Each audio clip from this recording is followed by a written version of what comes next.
Assalamualaikum warahmatullahi wabarakatuh. Perkenalkan, nama saya Ayu Rahayu, NIM B2306724 kelas 02G. Saya akan membahas tentang evidence based tentang kebidanan.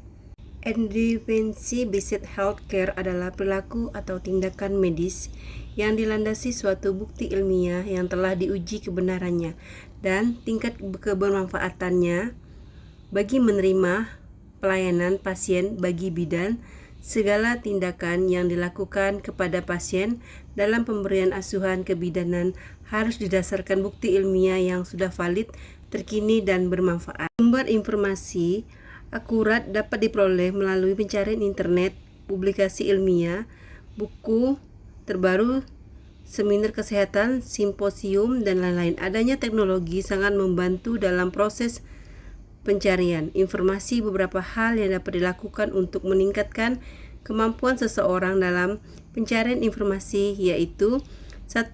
Pengenalan berbagai macam search engine. 2. Penelusuran artikel jurnal evidence based bereputasi. 3. Mengenal berbagai macam jenis penelitian selain original research seperti systematic review, kemampuan Guideline, scoping review, maupun literatur review. 4. Mampu menilai relevansi dan validasi literatur yang ditemukan dengan menggunakan critical appraisal. 5. Mengetahui macam-macam tools critical appraisal. 6. Memiliki informasi teknologi untuk memudahkan akses sumber informasi. 7. Motivasi bidan sebagai long life learner. Selain itu, saat melakukan pencarian informasi sering memiliki keterbatasan seperti tidak cukupnya data untuk menjawab pertanyaan klinis, sulit mengaplikasikan hasil penelitian pada masyarakat umum, keterbatasan akses sumber informasi, serta adanya keterbatasan waktu pada saat mencari informasi, serta kemampuan personal seseorang.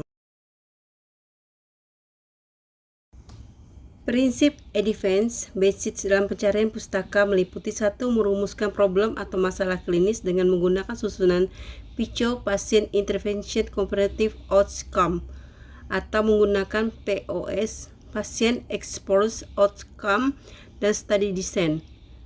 2. Menentukan kata kunci permasalahan. 3. Menentukan sumber informasi literatur yang akan digunakan. 4.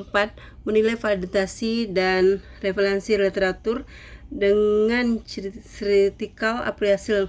5. Memastikan apakah sumber tersebut sesuai dengan masalah klinis dengan memperhatikan nilai dan sesuai dengan kebutuhan pasien atau tidak. 6. Melakukan evaluasi. Formula evidence based midwife. Sebelum memulai pencarian, untuk memiliki pertanyaan yang disusun dengan baik selama satu data untuk memastikan pertanyaan yang terstruktur dengan baik adalah dengan menggunakan model PICO, adalah singkatan dari Patient Population Intervention Comparison dan Outcome. Selain itu, perumusan masalah dapat menggunakan PO atau PIO yang dikenal sebagai formula saat melakukan ABP. 1. PIO, 2. PO, 3. PICOTT.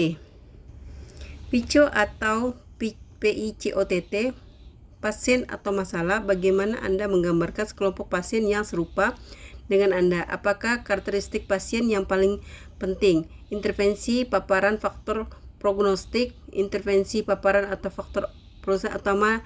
Apa yang Anda pertimbangkan? Apa yang ingin Anda perlakukan terhadap pasien ini? Perbandingan, apa alternatif utama yang dipertimbangkan jika ada? Hasil, apa yang ingin Anda capai? Ukur, tingkatkan, atau pengaruhi. Contoh kasus. Setelah menentukan pertanyaan klinis, maka kata kunci dapat disusun mengikuti perumusan PICO. Contoh kasus. Seorang usia 35 tahun datang ke rumah sakit untuk mendiskusikan masalah pemasangan IUD. Ibu mendengarkan bahwa IUD dapat meningkatkan risiko peradangan panggul di kemudian hari. Sebagai bidan tentu sudah memahami tentang IUD dan ingin memberikan jawaban yang lebih tepat. Untuk menemukan evidence terbaik dapat dilakukan dengan 1. Menyusun PICO. Problem klinis untuk kasus yaitu perempuan usia subur. Intervensi yang ingin diberikan yaitu permasalahan IUD. Komparatif atau pembandingan yaitu tanpa masalah IUD. Outcome dari pertanyaan yaitu peradangan panggul. 2. Menyusun pertanyaan klinis. Bagi wanita usia subur, apakah penggunaan alat kontrasepsi IUD dibandingkan dengan yang tidak menggunakan IUD dapat meningkatkan risiko peradangan panggul di kemudian hari? 3. Tipe pertanyaan, tipe prognosis.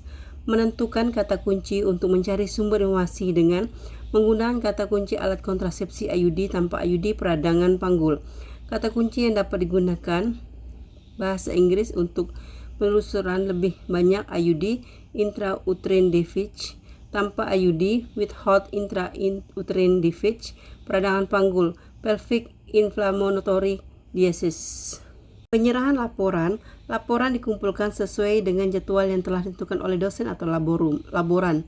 Kasus praktikum, seorang perempuan usia 35 tahun, ges gravida 1, P0A0, hamil 10 minggu, datang ke PMB hasil amnesis, pasien mengalami mual muntah.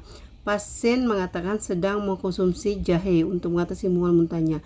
2. Seorang perempuan usia 40 tahun, G4P1A2, hamil 16 minggu, datang ke rumah sakit.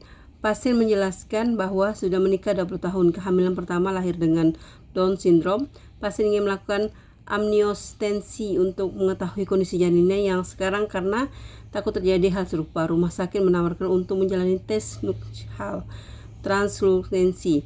3. Analisis pengaruh praktik kebidanan pada pasien HEG dengan intervensi aromaterapi, lemon, dan acupressure untuk mengurangi frekuensi mual muntah. 4. Analisis pengaruh kompres hangat terhadap pengurangan nyeri dysmenorrhea. Seperti itu penjelasan dari contoh kasusnya. Sekian, terima kasih. Wassalamualaikum warahmatullahi wabarakatuh.